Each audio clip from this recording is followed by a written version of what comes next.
अगर किसी को डिप्रेशन है तो उनको अपने अंदर एंजाइटी के सिम्टम्स भी फील हो सकते हैं, उनको स्ट्रेस भी अपने अंदर फील हो सकता है। हमारी फिजिकल हेल्थ और मेंटल हेल्थ इंटरलिंक्ड होती है, इसी तरह हमारी जो मेंटल हेल्थ इश्यूज हैं वो भी आपस में इंटरलिंक्ड होती है। तो समटाइम हमारी मिक्स्ड फीचर्स भी किसी भी पर्सन में आ सकते हैं। सो डिप्रेशन अगर आपको है तो आपको साथ साथ एंजाइटी भी फील होगी।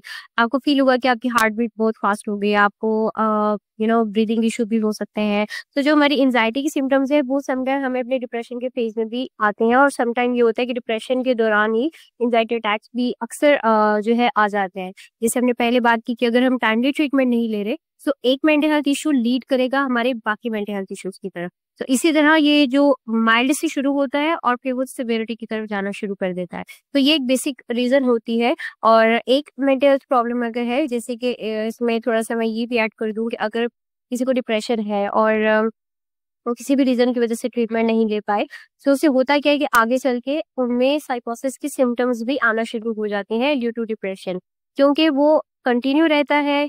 जैसे मैंने ब्रेन एक्टिविटी की बात की, वो भी कंटिन्यू रहेगी। तो साइकोसिस जैसे स्किज़ोफ्रेनिया सुना होगा सबने, हेलुसिनेशन होती है, डिफरेंट किस्म की आवाजें सुनाई देती हैं, लोग दिखना शुरू कर देते हैं। सो डिफरेंट किस्म के सिम्टम्स है जो हमें डिप्रेशन में हम फील कर सकते हैं।